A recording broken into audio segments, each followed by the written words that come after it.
Gracias por continuar con la señal de Canal 12. Vamos ya al espacio de la entrevista. Como siempre, vamos a tomarnos unos segunditos para saludar a las personas que nos sintonizan a través del canal 181 del sistema Sky y también para saludar a las personas que están con nosotros a través de la red social Facebook.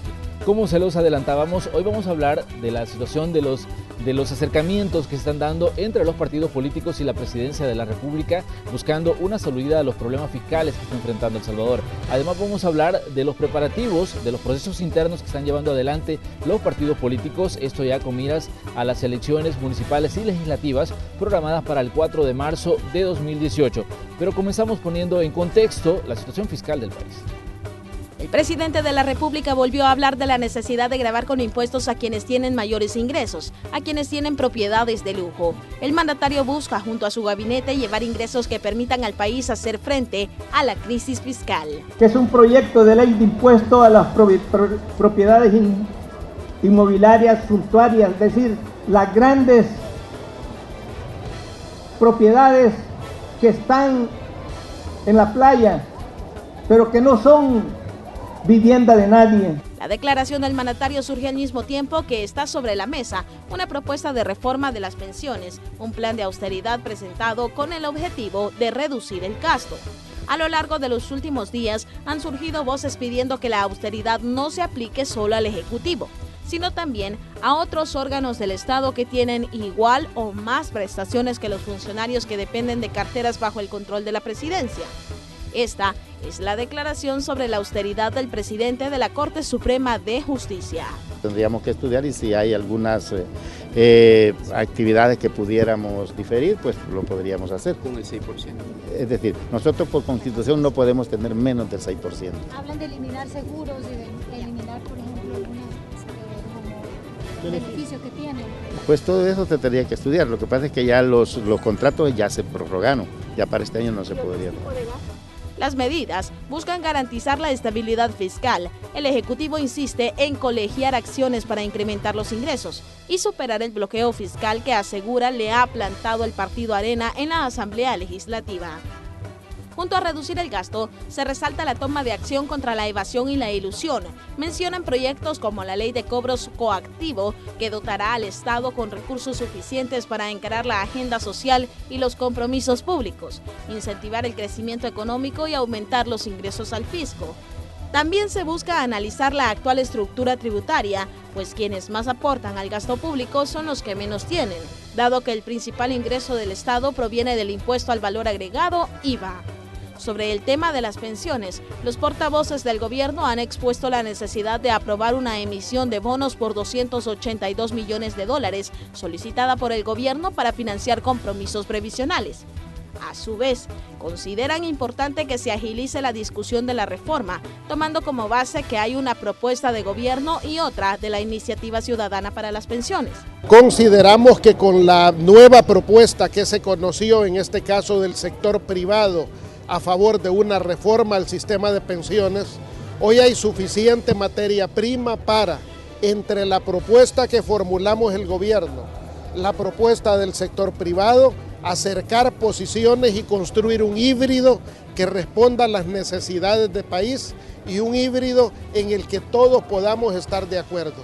Queremos construir, tenemos voluntad, creemos que este país amerita la voluntad de todos los sectores. El tema de pensiones es fundamental para el futuro del país.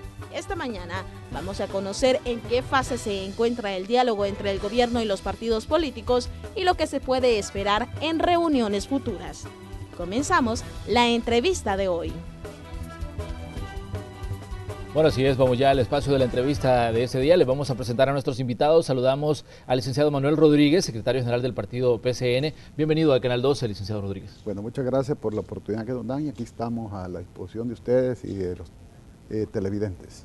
También le damos la bienvenida al doctor Rodolfo Parker del Partido Demócrata Cristiano. Muchísimas gracias también por la invitación. Y también tenemos hoy al licenciado Andrés Rovira, él es el presidente del Directorio Nacional del Partido Gana. Bienvenido a Canal 12. Muchas gracias, Manuel. Buenos días, doctor Parker, licenciado Rodríguez. Gracias por la oportunidad de dirigirnos al pueblo salvadoreño. Bueno, el presidente de la República volvió a hablar el fin de semana de la necesidad de gravar con impuestos en lo que él llamaba artículos de lujo y se refería a propiedades, decía, que no son para uso diario, sino hablaba de propiedades de ranchos de playa, decía, y otros artículos que él considera pues que pueden, que son propiedad de personas que pueden pagar más impuestos. Me gustaría conocer el punto de vista de los partidos políticos sobre esta situación. Doctor Parker, ¿qué piensa usted? ¿Es el momento adecuado para hablar de este punto en específico de más impuestos y para buscar una salida a los problemas fiscales del país? Terrible estar pensando en nuevos impuestos cuando la gente nuestra no está percibiendo los niveles de austeridad legítimamente pretendidos, dada la situación fiscal de nuestro país. Pero este tema en particular, este impuesto en particular, tiene un vicio, un problema de origen. Es decir, no se puede pretender calificar como bienes suntuarios, como bienes de lujo, cuando personas o grupos familiares, en vez de tener un dinero en un banco o en un fondo de inversión, vienen y adquieren propiedades inmobiliarias y ese es el ahorro de su vida y de eso van a poder subsistir. El caso típico de la señora viuda, retirada, que tiene su casa, tiene un segundo inmueble y del usufructo de ese segundo inmueble percibe lo necesario para subsistir. Eso, en el marco que está presentando el gobierno, sería calificado como un bien suntuario. Para la democracia cristiana, eso no tiene absolutamente nada que ver con bienes suntuarios. Licenciado Rovira, ¿qué piensa usted sobre esta declaración del presidente de la República? Sí, de acuerdo con el doctor Parker, la situación es que el esfuerzo que hace el ser humano por llegar a tener un bien precisamente para poder tener la oportunidad de tener ingresos en el futuro cuando ya está en una edad avanzada, eso se ve truncado precisamente porque tal vez uno como padre le está haciendo ese esfuerzo para dejarles una vivienda a sus hijos y eso no puede considerarse como un bien suntuario. Nosotros como partido político hemos conversado, Manuel, con nuestro directorio, hemos conversado con nuestros diputados y la decisión de nuestro directorio es no apoyar más impuestos al pueblo salvadoreño y en consecuencia pues esta idea que se tiene de aprobar los impuestos para los bienes suntuarios. Así es que nosotros como Partido Gana no apoyamos esta decisión. Licenciado Rodríguez, ¿qué dice usted sobre esta situación, considerando también que el PCN la semana anterior presentaba incluso una alternativa para mejorar los ingresos del fisco? Así es, pero en el tema de impuestos estamos en la misma posición que Gana y PDC. Nosotros no estamos en la idea, digamos, de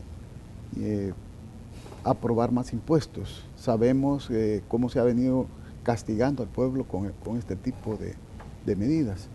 Y nos hemos comprometido de que podemos colaborar en otros tipos de situaciones y otro tipo de medidas, siempre y cuando no afecte a la población. En ese sentido, nosotros presentamos la semana recién pasada un anteproyecto a la Asamblea Legislativa, ¿verdad?, para regularizar la situación tributaria, ¿verdad? Aquí hay muchos salvadoreños de que han tenido problemas, digamos, con el fisco, con el asunto de pago, las multas, los intereses que les han cargado. Recordemos que recientemente a un representante de un equipo de fútbol lo capturaron, lo llevaron a tribunales por el no pago de una renta, de la renta que le correspondía, creo que era por salario de los jugadores. Y a las 2 semanas el Ministerio de Hacienda le envía a la Fiscalía General de la República un listado de más de 1.100 y tantas empresas que estaban en esa misma situación. Entonces nosotros tomamos la determinación de elaborar o proponer más bien una ley transitoria para regularizar la situación tributaria de los contribuyentes y facilitar el pago de obligaciones tributarias a favor del Estado.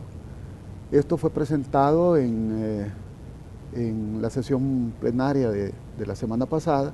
Tuvo el acompañamiento del Partido Demócrata Cristiano, del Partido Gana y del Partido de Arena. Hemos conversado incluso con el ministro de Hacienda, le hemos enviado copia del documento, a efecto de permitirle, digamos, al Estado poder recuperar recursos de empresas que se mantienen, digamos, con deuda dentro del ministerio o que están en proceso, que están ya en la sala contencioso administrativo, que también han presentado recursos, y esperamos nosotros que de esa manera poderle facilitar al gobierno recursos sin necesidad de recurrir a los impuestos. Nosotros hemos felicitado, digamos, ese acercamiento que ha tenido el gobierno con todos los partidos políticos, ¿verdad?, en búsqueda de soluciones a los problemas financieros que está presentando. Y yo creo que el tema de impuestos, todos los partidos políticos de oposición hemos dicho que no los vamos a acompañar. Hay una situación que llama la atención, porque en la misma declaración que daba el presidente, en el discurso que él daba, de hecho, el fin de semana, él decía que este era ya un planteamiento que se había hecho en las mesas de negociaciones o en la mesa de diálogo que está sosteniendo con los partidos políticos. ¿Se los plantearon a ustedes en la mesa de diálogo, doctor Parker? Bueno, hemos hablado de distintas herramientas que el gobierno ha puesto sobre la mesa. Como decía Manuel, hay una herramienta que se nos ha planteado que tiene que ver con el cobro administrativo o cobro express, que se ha dado en llamar, y sobre ese particular la reacción unánime de los partidos políticos ha sido quisiéramos que quede claro y muy bien preservado el debido proceso, y sobre eso se estaría hoy día trabajando, y esa es la forma en que los partidos de oposición podemos colaborar, es decir, habilitar herramientas que en este caso correspondan a que se cobre lo que legítimamente se puede, toda vez que no se irrumpa, que no se violente el ejercicio de los derechos.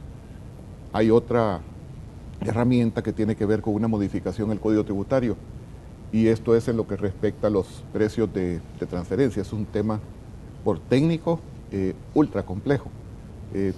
No tiene caracteres políticos, esperaríamos tampoco ideológicos, pero como repito, tiene muchas cuestiones de orden técnico que hay que saber administrar, y no vayamos en la Asamblea a meter las patas por avalar una medida en términos genéricos. La tercera herramienta que el gobierno ha planteado se trata de reformas al Código Penal y al Código Procesal Penal.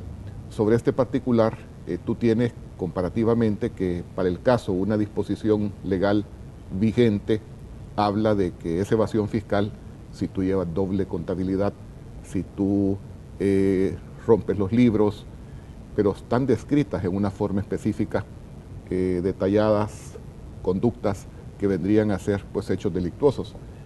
Y la propuesta que ha presentado el gobierno habla de cualquier mecanismo que se utilice, son figuras indeterminadas, son conceptos muy genéricos que realmente escapan a lo que es realmente la naturaleza del derecho penal. Y hemos observado al gobierno, también en esa misma mesa, que en esa dirección no estamos dispuestos, y también ha sido una posición unánime de los partidos políticos, que buscaríamos que hagan un ejercicio, un mayor esfuerzo, y si no lo hace el gobierno, pues nosotros podríamos en la Asamblea Legislativa buscar detallar las conductas delictivas, pero que no quede al arbitrio de la administración tributaria venir y decir tú eres un evasor y te meto preso. También buscan quitar la excusa absolutoria, es decir, que hoy día está vigente que cuando el contribuyente paga ya no hay una acción penal que continúa, pero la quieren suprimir, y nosotros preguntamos, bueno, ¿cuál es el interés? ¿Poner presa a la persona o que ingresen los fondos al Estado? Y la cuarta medida, que en efecto habría presentado el gobierno, pero ahí hubo una posición así muy contundente, creo yo, esa es mi estimación, fue justamente la posibilidad de este nuevo impuesto. Y hubo preguntas, recuerdo una pregunta que hizo Andrés, hubo un diálogo como para escudriñar un poco cuál era la dimensión de la idea, y luego cada quien fue diciendo, bueno, pero es que esos no son impuestos a bienes suntuarios, ahí se está abarcando una dimensión muy amplia y se estaría afectando mucho más allá de lo que realmente son bienes suntuarios. De tal manera de que, pues es eso, se acordó que se adoptaría un mecanismo de una subcomisión de la Comisión de Hacienda para que estas propuestas sean trasladadas a esa subcomisión, y nosotros tenemos el compromiso con la mayor prontitud posible de estudiarlas, de revisarlas, de debatirlas muy abiertamente para que también se pronuncie los distintos sectores y sobre esa base ver la posibilidad de impulsar aquello que no transgreda los derechos ciudadanos. Licenciado Rovira, ¿cómo ve usted la situación? Sobre todo porque el gobierno dice que se está ahogando económicamente, dice, y hablaba de que los programas sociales van a continuar a pesar de que nos quieren ahogar económicamente, en el sentido de no darle el respaldo a las peticiones que hace muchas veces hacia la Asamblea Legislativa, pero considerando que los partidos políticos descartan la propuesta del impuesto, ¿cuáles tendrían que ser las opciones? ¿Ir por la gente que evade y elude impuestos o buscar otras alternativas? Yo creo que la propuesta de los partidos políticos ha sido reducir los gastos. El gobierno ya ha presentado una alternativa de reducir sus gastos, y esta pasaba por unos 126 millones de dólares, que representaba el 0.5%, y por supuesto tal vez no puede ser una cantidad muy significativa, pero en alguna medida creemos de que el gobierno está haciendo ese esfuerzo para poder reducir sus gastos. Pero nosotros como partido político, en las reuniones que hemos tenido con el gobierno, los hemos escuchado, y nos sorprendió enormemente cuando el presidente mencionaba el día sábado de que se había discutido ya con los partidos políticos este nuevo impuesto, pero la respuesta que tenemos nosotros es precisamente de que como partido Gana no estamos en la disposición de aprobar más impuestos, porque eso golpearía más a la familia salvadoreña. Licenciado Rodríguez, ¿cuál podrían ser las opciones y las alternativas para El Salvador en este caso? Porque los problemas fiscales obviamente son parte del día a día desde hace algún tiempo, ¿no? Bueno, fíjate que en mayo del año pasado, los países cooperantes, hablando de Alemania, España y Estados Unidos, hicieron un esfuerzo para encontrar un acuerdo nacional de sostenibilidad fiscal. Ellos nos reunieron en uno de los hoteles capitalinos a todas las fuerzas políticas, invitaron a la empresa privada, invitaron a estas fundaciones de estudio, a FUSADES, a FUNDE, en fin, a todos los tanques de pensamiento, para presentarnos un documento de más de 300 páginas.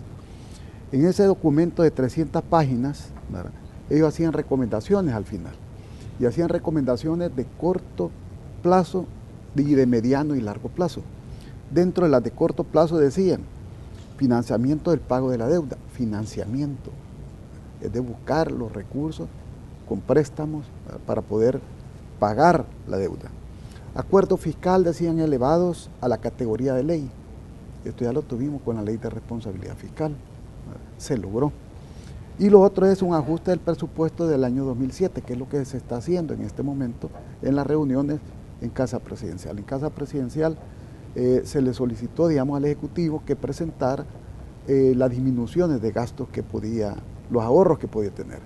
Ellos presentaron un decreto ejecutivo, ¿verdad?, donde mandata a todas las instituciones del Ejecutivo a que ahorren, y ahí viene tema, digamos, de disminución, congelamiento de plazas, ¿verdad?, que no se van a llenar las plazas que van quedando vacantes, a excepción de los de la Policía Nacional Civil, tengo entendido que educación y seguridad pública, ¿verdad?, fueron los tres rubros que dijeron, miren, aquí no podemos dejar de llenar esta plaza. Después hicieron una presentación de todo el ahorro que podían hacer en diferentes rubros, y ahí venía de combustible, en viajes, no sé cuánto era, Rodolfo, la cantidad eran.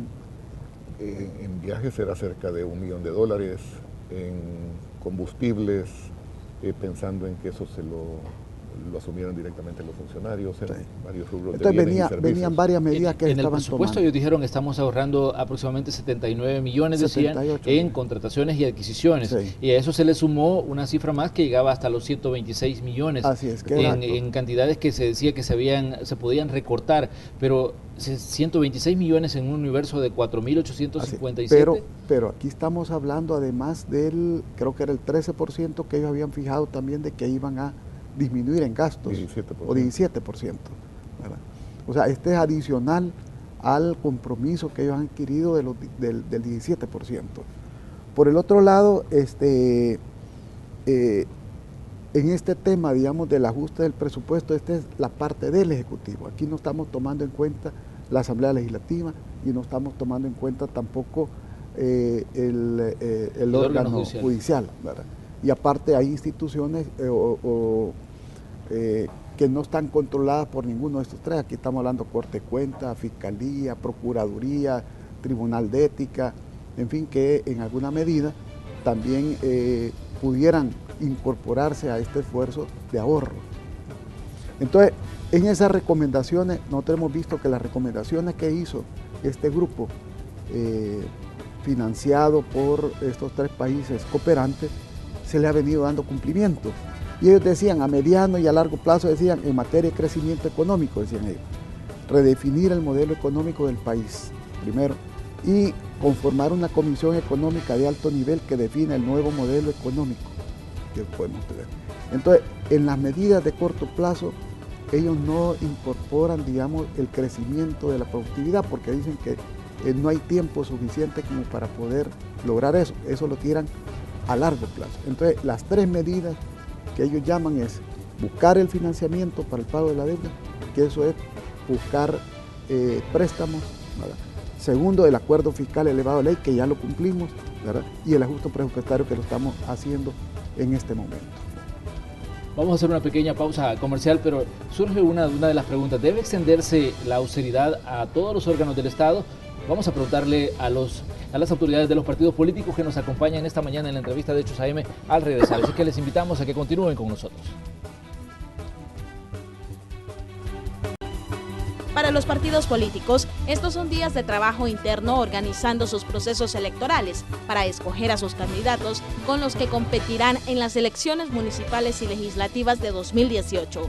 Arena, Gana, PDC y PCN han adelantado que están ya sobre la marcha cumpliendo con la resolución de la Sala de lo Constitucional que ordenó que la militancia debe tener participación en la designación de aspirantes a cargos de elección popular.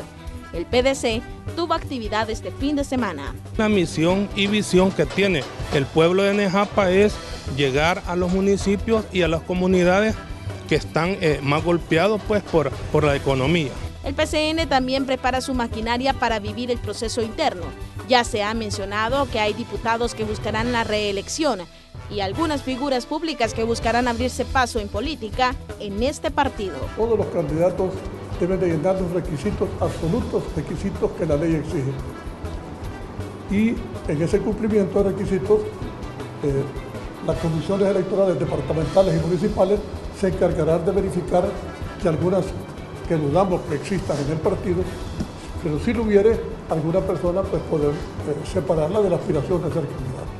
Gana también está en la ruta de definir el listado de candidatos. Por ahora, el exalcalde Will Salgado ha dejado claro que tiene interés de competir por la comuna de San Miguel en los comicios de marzo de 2018, donde se prevé que se enfrente una vez más a Miguel Pereira, actual alcalde por el FMLN, quien ha dicho que el secretario general ya lo ha ratificado. En el caso de San Salvador, Norman Quijano por Arena ha dicho que le interesa la candidatura, aunque en su partido se ha dicho que deberá competir con otros aspirantes. Por el FMLN, el actual jefe edilicio Nayib Bukele mantiene conversaciones con la dirigencia. Por ahora, sigue siendo un tema pendiente. El presidente de la Corte Suprema de Justicia ha dicho que hay que cumplir las reglas establecidas para nombrar candidatos. Exactamente como se ha hablado, que no sea al final pues que se tenga que estar resolviendo sobre eso. Se hablaba pues de que ya un año antes de las elecciones no tocar ningún tema que pudiera incidir en el tema electoral. Presidente, ¿y en ese sentido?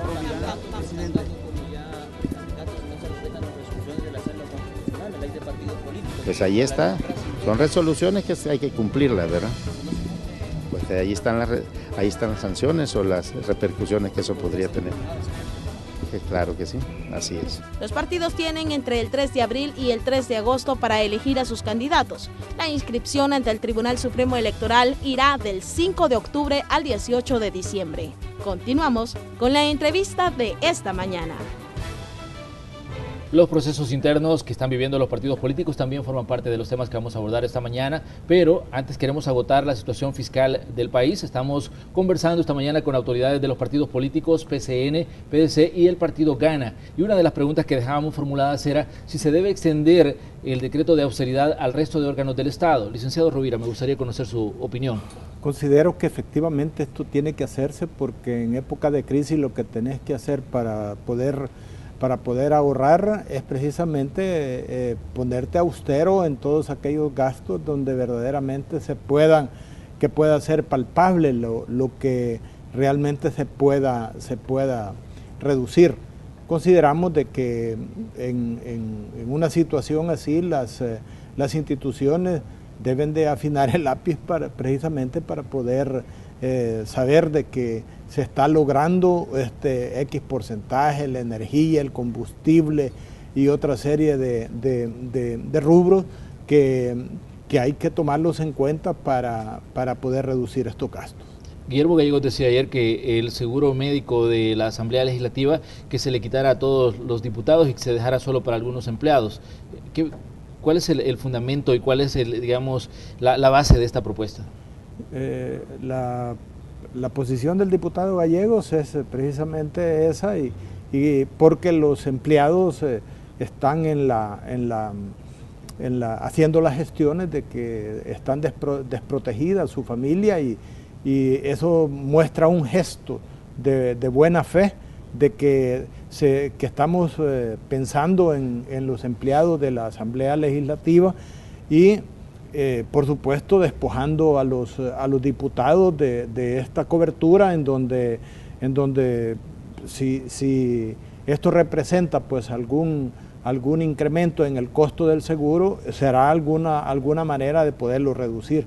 Así de que nosotros vemos la opinión del diputado Gallegos muy buena, pero no solo pasa por la decisión de él, sino que por el resto de los partidos políticos representados en la directiva de la Asamblea Legislativa. Doctor Parker, ¿cuál es su punto de vista sobre la austeridad en el resto de órganos del Estado y en peticiones o oposiciones como las que asumió ayer Guillermo Gallegos? Pues quizás solo redondeando el tema del déficit fiscal nuestro, de las obligaciones que tenemos asumidas conforme a la Ley de Responsabilidad Fiscal, que coinciden con nuestros compromisos frente a nuestros prestamistas, es decir, frente al Fondo Monetario Internacional, el pago, el servicio de la deuda externa, y que eso es algo muy delicado cuando ya caes en una situación donde de pronto no vas a poder pagar. Para decirlo en cifras absolutas, son 780 millones de dólares, lo que equivale al 3% del Producto Interno Bruto. Y nosotros hemos hecho un compromiso en la misma Ley de Responsabilidad Fiscal que dentro de un periodo de 3 años vamos a hacer ajustes por 780 millones de dólares. O sea, no son 10 centavos. Así que de plano, o eres austero, pues no del diente al labio, o eres austero. No tenemos opción. Dentro de esto hay una serie de cosas o componentes que nos podrían llevar para poder disminuir la carga financiera. No solo es dejar de gastar, sino que también tú tienes otro tipo de componente. En el acuerdo que suscribimos en la Ley de Responsabilidad Fiscal, se hablaba que este ajuste lo íbamos a lograr, o lo lograríamos por el lado del egreso, es decir, dejar de gastar, pero también por el lado del ingreso. Te pongo un ejemplo. Nosotros tenemos en este momento una obligación de 600 millones de dólares en deuda de corto plazo, las letras del Tesoro, las LETES. Esa deuda existe, ahí está. Y el costo, por ser una deuda de corto plazo, pues es bastante alto. La idea sobre esto es poderla trasladar a deuda de largo plazo, con lo cual oxigenas la fiscalidad del país. Pero sobre eso, yo no sé por qué, pero no hemos logrado todavía aterrizar entendimientos todos los partidos políticos. Tú me preguntas a mí como Democracia Cristiana, no se trataría de asumir una nueva obligación porque la obligación ya existe, pero no tiene sentido estar pagando una tasa de interés tan alta, cuando si la llevas a largo plazo podrías estar obviamente pagando una tasa de interés más baja. Tienes el problema que es el verdadero hoyo fiscal relativo a las pensiones. Por fortuna ya hay una nueva propuesta que tiene como piedra angular el elemento de que no va a pasar a ser ese dinero administrado por el Estado, el mar azul, sino que el dinero va a ser de cada quien. Y eso para nosotros, y creo que hemos coincidido todos los partidos políticos, para nosotros es lo fundamental, que se mantenga esa virtud, esa característica en lo que respecta a la administración de las pensiones de los salvadoreños. Pero entonces, regresando, el ajuste, y en un periodo relativamente comprimido, que son 3 años, es grande, y sobre eso hemos estado dando los distintos partidos propuestas de qué cosas se podrían hacer para no solo reducir el gasto, sino que buscar eficientar la cuestión fiscal. Hay propuestas como por ejemplo la nuestra de que se suprima el subsidio al transportista. Decimos nosotros, no podemos decir al transporte porque pues, la calidad del servicio nunca mejoró. Y hemos tenido periodos donde no hubo ese subsidio y nadie se murió. Y tenemos por otro lado el transporte de oferta libre, que presta un servicio de calidad, incluso en los lugares donde el servicio subsidiado no llega, y es un buen servicio. Y ahí está el programa piloto, pues, que demuestra que no se necesita el subsidio para que este servicio se preste en una forma eficiente. Solo ahí te ahorras cerca de 50 millones de dólares. Con los seguros privados en las instituciones públicas, a lo que te refieres, Manuel, la propuesta del PDC ha sido se suprima en un 100%, es decir, para funcionarios y para empleados. Y esa propuesta la presentó el PDC por escrito a la Junta Directiva de la Asamblea, que es el resorte propio pues, en el ámbito legislativo, ya hace varios días atrás, justificando las razones por las cuales no amerita aún seguirlo brindando a los mismos empleados, porque no se trata de que los vas a sustraer del acceso a la salud.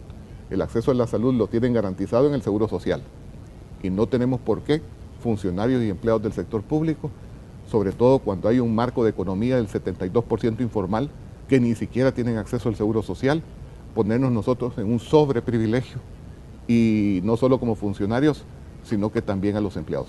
Sé que hay presiones, en el caso de la Asamblea Legislativa, pero esas presiones hay que hacerles frente. Y hay que hacerles frente conversando, haciendo conciencia de la situación de la fiscalidad de nuestro país, y ahí sí todos nos tenemos que sumar, todos tenemos que apechugar para poder sacar el país adelante. Licenciado Rodríguez, el tema de la austeridad debe ampliarse. Sí, definitivamente se debe de ampliar. Hemos conversado entre todos los partidos políticos, incluyendo Arena, ¿verdad?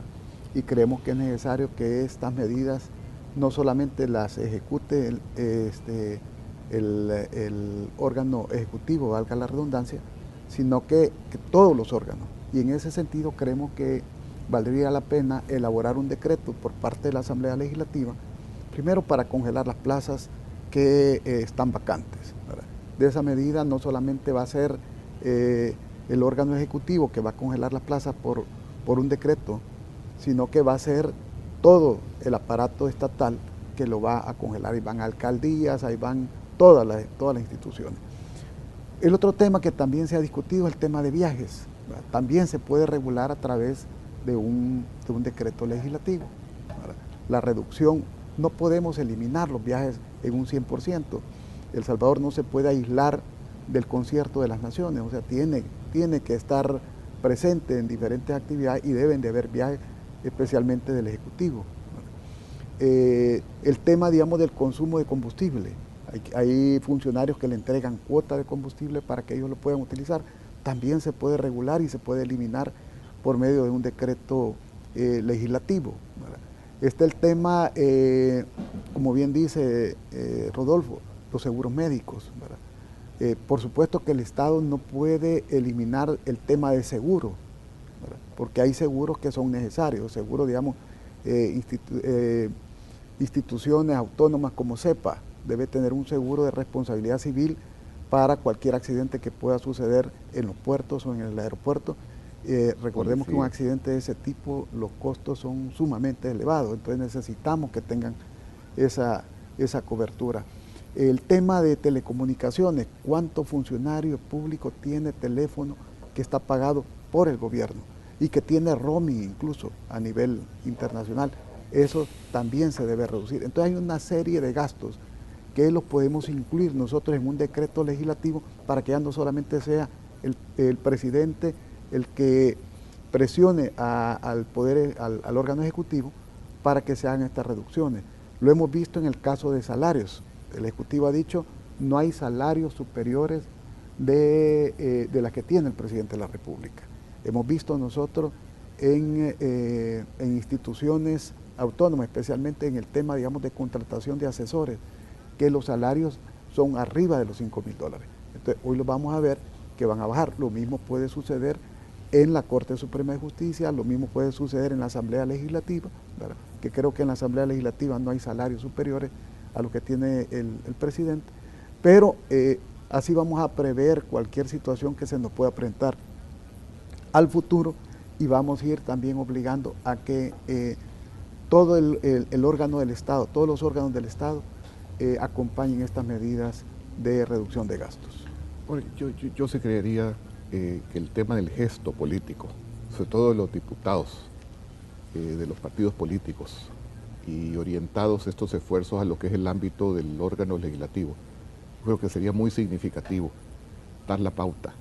Entonces, estamos abogando varios porque no solo se suprima el seguro y en un 100% el seguro privado, sino que estamos abogando porque ya no hayan cuotas de gasolina para los diputados, para los partidos políticos. Lo estamos haciendo. Hemos presentado proyectos de ley también para regular, como dice el memo, pero regular en forma estricta los viajes, termine la viajadera. Y también hemos presentado un proyecto de decreto que para mí sería un magnífico gesto político, dada la situación económica de la familia en general en nuestro país, en dirección a que se reduzcan los sueldos, los funcionarios públicos. Es decir, como un acto de, no va a ser mucho lo que se va en esa dirección a ahorrar, pero sí va a ser un gesto de acompañamiento, creemos nosotros. Y estamos también detrás de esa medida. Ahora, estamos viendo también con preocupación de que, si bien están estos esfuerzos en el órgano legislativo, vimos hace un par de días que Corte Suprema va detrás del seguro privado. Y ahí estamos hablando de que son más de 6 millones de dólares. Si vamos nosotros sumando como con la ilusión de que podemos llegar a congregar ese ahorro de 50 y tantos millones de dólares que involucran los seguros privados en las instituciones públicas, pero si la práctica nos está demostrando que no ocurre, que se siguen contratando, es como que estamos apartándonos cada vez más de la situación del país. Entonces, eso está llevando a que se va terminando de perder la credibilidad de las instituciones, de los funcionarios del servicio público. Y eso hay que saberlo cuidar, de tal manera de que por un lado tenemos una gran ola de antipolítica, por otra parte necesidades fiscales relevantes, por otra parte una situación económica nacional bastante deteriorada. Creo que lo menos que podemos hacer, tener este tipo de gestos, este tipo de actitud. Los hechos no nos están confirmando el deber ser. Al hablar de la situación fiscal del país, bueno, el gobierno señala las pensiones como uno de los grandes lastres que no permiten al país mantenerse a flote. ¿Cómo ven ustedes el panorama para discutir una reforma al sistema de pensiones, considerando que hay dos propuestas, la que presentó el gobierno en febrero de 2016 y la que presentó la Iniciativa Ciudadana para las Pensiones en este 2017, licenciado Rovira? Nosotros consideramos de que la propuesta que presentó inicialmente la Iniciativa para las Pensiones es muy buena. Sin embargo, el gobierno, tengo entendido que se la presentaron la semana anterior y de esa propuesta se pretende hacer un híbrido precisamente para poderle buscar solución a estos problemas. Uno de los aspectos positivos que nosotros consideramos que son muy buenas en la propuesta inicial es de que los trabajadores son los dueños de sus ahorros. Y eso le garantiza también de que el día de mañana él va a tener su pensión a los 60 años los hombres y a los 55 años las mujeres. Eso realmente está en discusión y consideraríamos también de que si existe la alternativa de que se pueda hacer un híbrido de ambas propuestas, eso ayudaría enormemente a solventar el problema del déficit de las pensiones. En un primer análisis, doctor Parker, los voceros del gobierno dijeron, esta es la propuesta del sector privado, y ellos decían, esta es la propuesta de las administradoras de fondos de pensiones. Ustedes que le dan el respaldo a esta nueva propuesta, o por lo menos que le han dado, digamos, su aval en el momento que fue presentada, ¿cómo ven el panorama para discutir y que se pueda armar ese híbrido del que están hablando ya los voceros del gobierno? Yo no me atrevería a asumir que es propuesta de un sector, es decir, una propuesta sectaria, el que se abogue porque se mantenga el ahorro individual. Yo más bien parto de la base de que ese es el clamor ciudadano. Y eso, como repito, es el elemento fundamental de esta nueva propuesta, es decir, no transitar a un sistema mixto, sino que continúe tratándose de un sistema de ahorro individual. Tú eres dueño del dinero que vas ahorrando y nadie te lo puede tocar. Nosotros no estamos creyendo interpretar lo que la gente quiere. Estamos convencidos que eso es lo que nuestros compatriotas, nuestros conciudadanos quieren, y es lo que nosotros estamos en el deber de garantizar. La nueva propuesta presentada por distintas organizaciones, a la que se le llama por parte del gobierno, que es de las AFP, realmente al contener este elemento, nosotros lo tomamos como que es la propuesta de la ciudadanía. Que se deban de discutir determinados aspectos, pues sí, que evidentemente el gobierno le va a dar prioridad a poner una lupa de orden fiscal en cuanto al impacto fiscal que tenga esta propuesta, pues también nos parece razonable, es legítimo, porque esa es la visión del gobierno, de quien está administrando la cosa pública. Sobre ese particular se nos ha hecho ver, falta una validación actuarial que como propuesta de los partidos políticos pasaría al Fondo Monetario Internacional, y creo que en esa dirección, en esa ruta va, pero se nos ha hablado de que el impacto sería, el impacto positivo en relación al Producto Interno Bruto, de otros 0.5%. Estamos hablando de otros 130 millones de dólares, que no es cualquier cosa. Es decir, ya el Estado no tendría que estar provisionando recursos ordinarios para hacerle frente al pago de las pensiones, los sistemas anteriores, sino que el mismo sistema estaría proveyendo esos recursos a raíz de que, como otros componentes de esta nueva propuesta, si bien no se lleva a que suban las edades a las que se refería Andrés, pero tanto el empleado como el empleador estarían incrementando un punto sus aportaciones, como también las AFPs se verían conminadas a reducir su comisión, de tal manera de que hay ciertos componentes donde vemos que hay plena coincidencia en lo que habría presentado con anterioridad el gobierno de la República. Nos parece una muy buena reforma, en principio, la que ha planteado la ciudadanía, partiendo de que se está privilegiando, preservando y garantizando el ahorro individual. Naturalmente se requiere de una validación, de una verificación de que los números que se están presentando tras esta propuesta son correctos. ¿Cómo ve usted el panorama, licenciado? Bueno, mire, el tema de pensiones es un tema que se ha venido discutiendo desde hace ratos. Yo me recuerdo que en las elecciones del 2015, en el periodo eleccionario, o sea, estamos hablando finales del 2014, algunas organizaciones o asociaciones de profesionales como Colproces llevaron a cabo seminarios, presentaciones sobre el tema fiscal. Era un tema que se tenía que haber discutido en ese momento, porque ahora van a ser los diputados que fueron electos en ese periodo los que van a tomar decisión, y hubiese sido bueno de que la población conociera cuál era la opinión de los diferentes partidos políticos en ese momento antes de votar. Pero no se hizo. El gobierno presentó su propuesta.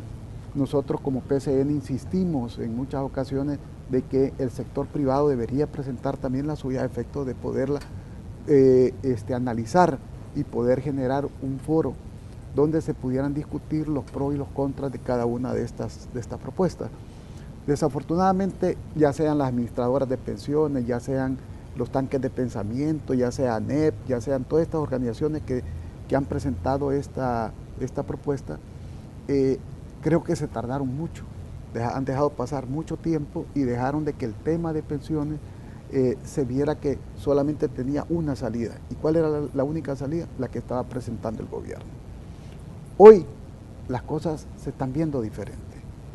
Estamos viendo nosotros una propuesta primero creativa, que nos ha llamado la atención, esos elementos de que el pensionado pueda hacer uso de su dinero en algunos momentos con préstamos, el hecho de que pueda tener seguro la atención médica, ¿verdad?, asegurada, el hecho de que vitalicia, pensión vitalicia, que tenga pensión vitalicia, en fin, hay una serie de elementos que realmente llaman la atención, ¿verdad? Entonces ahora nosotros hemos dicho, hoy reunámonos, conversemos y veamos cuáles de estas tienen sus ventajas y veamos si hay puntos de coincidencia.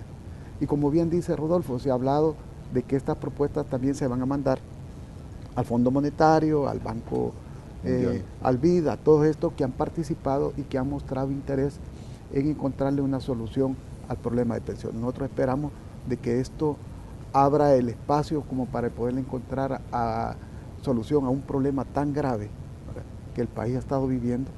Se ha hablado también del decreto 100, en fin, una serie de situaciones que han venido a complicar el tema de pensiones y que en alguna medida deben de ser considerados en esta nueva discusión que se está realizando.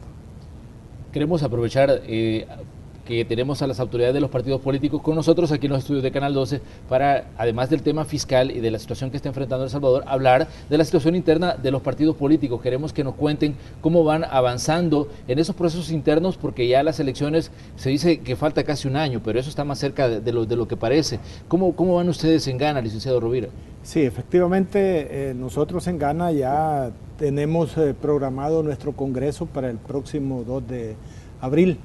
¿Verdad?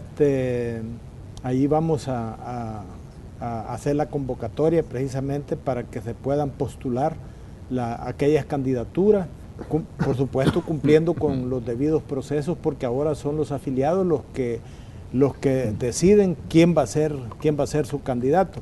Entonces nosotros estamos ya próximos a iniciar este proceso precisamente para poder definir quiénes van a ser los que van a conformar estos consejos municipales, los candidatos a diputados, y efectivamente pues vamos a darle cumplimiento a las reformas al código electoral que se han hecho. ¿Coaliciones en el panorama?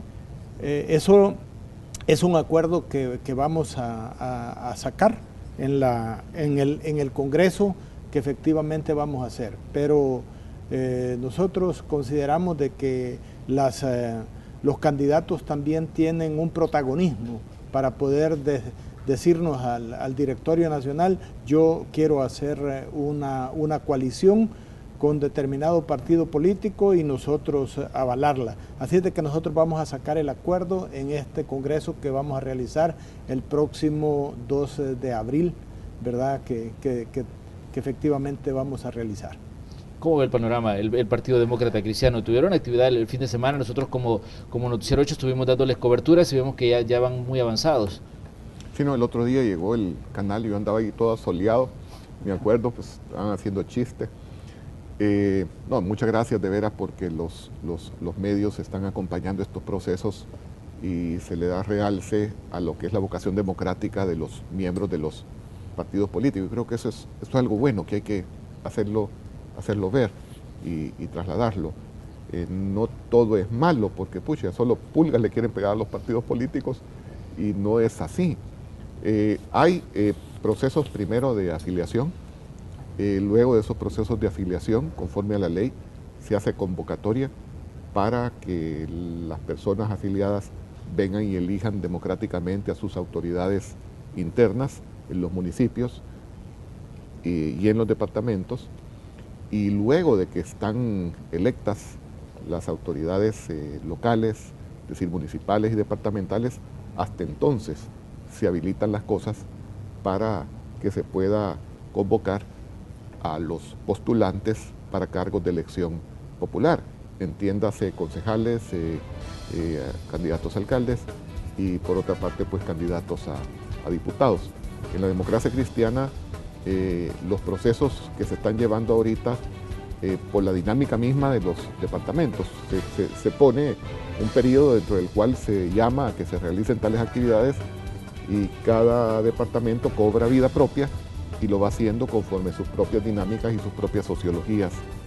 En el caso nuestro van mucho más avanzados según los reportes que tenemos del Comité Nacional Electoral, los departamentos de San Miguel, Santana, San Salvador, La Libertad y La Paz. No significa que los demás departamentos ya no estén haciendo lo propio, pero estamos todavía en esos procesos y esperaríamos que para el mes de junio ya se esté buscando integrar las postulaciones para los cargos de elección popular. ¿Están abiertos ustedes a coaliciones, doctor Partido? Por de pronto, pues hablando de realidades, solo hemos tenido y estamos teniendo conversaciones con el Partido de Concertación Nacional, hablando de la realidad, es decir, eso es lo que está ocurriendo hoy día en el terreno y también de cara a lo que son las conversaciones con las autoridades, en este caso de nuestro partido y el PCN. Y el PCN, bueno, el PCN ya puso algunas limitantes en torno al tema coaliciones. Ya usted daba declaraciones donde decía de que con qué partidos que sean afines podrían ustedes en determinado momento participar en las elecciones del próximo año. Sí, mira, nosotros hemos comenzado el proceso, hemos hecho ya la elección de la Comisión Electoral Nacional. Se han tenido capacitaciones con las comisiones electorales departamentales. El día de ayer se juramentaron las comisiones electorales municipales de Cucatlán, de todos los municipios. Se hizo la convocatoria de elecciones a través de los medios de comunicación a principios de la semana recién pasada y hemos estado realizando actividades en los departamentos. Hemos tenido incorporaciones incluso de dirigentes que estuvieron anteriormente en el partido, en Conciliación Nacional, y que ahora se están reincorporando de nuevo, como es el caso de Martín Saldívar allá en San Miguel. Que regresa a la casa del papá. Regresa a la casa del papá, correcto. O sea, el papá, don Martín Saldívar, fue miembro del Consejo Ejecutivo del PCN en la época del 79, después del golpe de Estado. Fue un hombre que trabajó muy de cerca con el doctor Guerrero, con el Chachi Guerrero, ¿verdad? Y ahora pues Martín se reincorpora y regresa pues a la casa donde él nació, ¿verdad?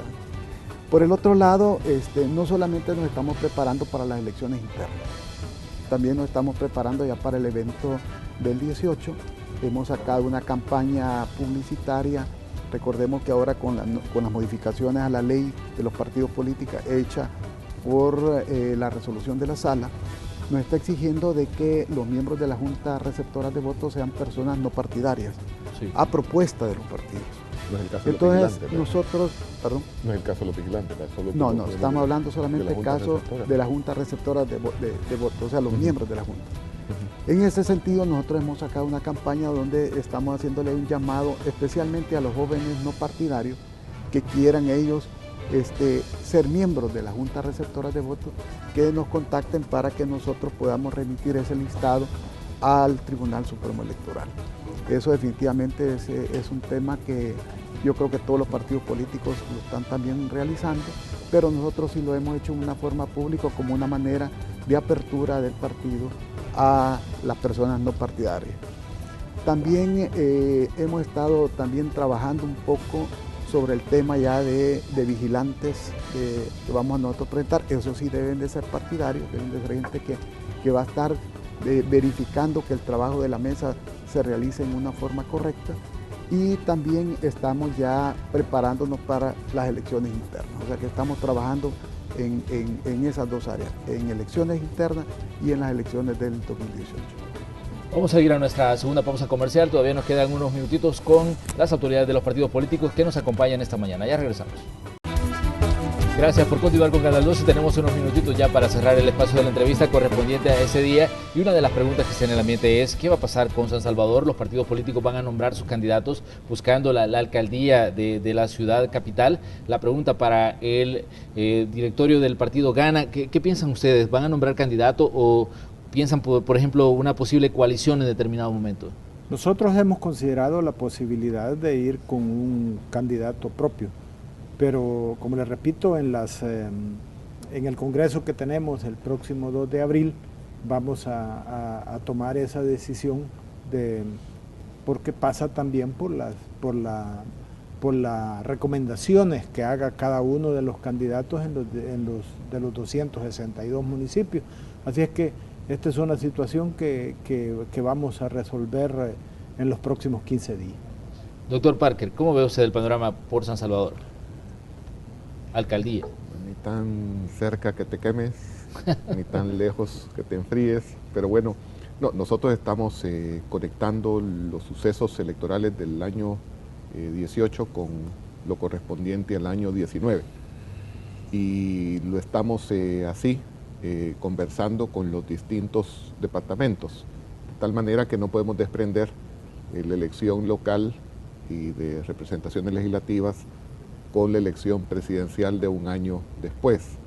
Nos preocupa, Manuel, y lo puedo decir a los cuatro vientos, de que el país continúa muy polarizado y nos preocupa de que como partido tercero, en el evento anterior tú votas un presupuesto para no dejar descubierta a la población de una inversión de más de $1.000 millones, que obviamente le garantice el pan a muchas familias, logrando con tu propio peso político, sea pequeño, relativamente como sea, pero provocas determinadas modificaciones con base en ese peso que tú tienes, a ese presupuesto, te lleva a que viene una ola de troles en tu contra. Pero por otra parte, vienes y no respaldas más impuestos, estate listo para aguantar otra ola de troles del otro lado. Y eso lo vemos y lo sufrimos nosotros en carne propia en el día a día. Y podemos con eso, porque actuamos con conciencia y buscando realmente lo mejor para el país. Pero ¿cuál va a ser el rol que nosotros debamos de cumplir de cara a esa polarización que nos tiene realmente sumergidos en la mediocridad como país en todo sentido? Primero porque no logra el Estado preservar la vida, que es lo que está llamado en primer término a privilegiar, y luego pues la misma calidad de vida de los salvadoreños, que no es nada envidiable, de tal manera de que el saldo ha sido ese para el país. ¿Cuál va a ser el rol de nosotros como terceros partidos? Este tipo de reflexiones están ahí sobre la mesa para tomar las decisiones que tengan que ver con lo que nosotros vamos estratégicamente a operar, tanto en el 18 como en función del año 2019. Licenciado Rodríguez, su punto de vista, tenemos un minutito para cerrar. Bueno, mire, nosotros en las elecciones pasadas tuvimos ofrecimientos de coaliciones. Eso nosotros lo pasamos a lo que es la directiva departamental para que ellos lo discutieran, y la directiva departamental determinó que no hiciéramos coaliciones en las elecciones pasadas. Hoy vamos a hacer lo mismo. Nosotros escuchamos a nuestra base. Si nuestra base recomienda, digamos, que hagamos coalición en el caso de la alcaldía de San Salvador, lo vamos a tomar en cuenta. Pero tomar una decisión ahora, decir, miren, vamos a hacer, no vamos a hacer, consideramos que es falta de respeto. O sea, no estamos respetando nosotros a nuestra estructura, y nosotros sí vamos a respetar a nuestra estructura. Los vamos a escuchar, y dependiendo de la decisión de ellos, pues vamos a participar solos o vamos a participar en coalición. Bueno, estamos cerrando ya el espacio de la entrevista correspondiente a este día martes. Agradecemos al licenciado Andrés Rovira por habernos acompañado. Él es el presidente del directorio de Gana. Gracias por haber venido a Canal 12. Muchas gracias, Manuel. Gracias por la oportunidad de dirigirnos al pueblo salvadoreño. También agradecemos al doctor Rodolfo Parker, de la Democracia Cristiana. Muchas gracias. Ya saben a quiénes colgar si hay más impuestos. Ya saben a quiénes colgar. También gracias al licenciado Manuel Rodríguez del Partido de Concertación Nacional. No, gracias, Manuel, y aprovecho la oportunidad para invitarlos este fin de semana. Vamos a realizar elecciones internas en San Pedro Perulapán. Va a ser un evento bastante colorido, así que aprovechamos para invitarlos al medio para que nos acompañen. Por supuesto que ahí vamos a estar dándole seguimiento. Cerramos así el espacio de la entrevista correspondiente a este día, martes 14 de marzo. Les invitamos a que sigan con Canal 12. Ya venimos con la segunda parte de Noticiero Hechos.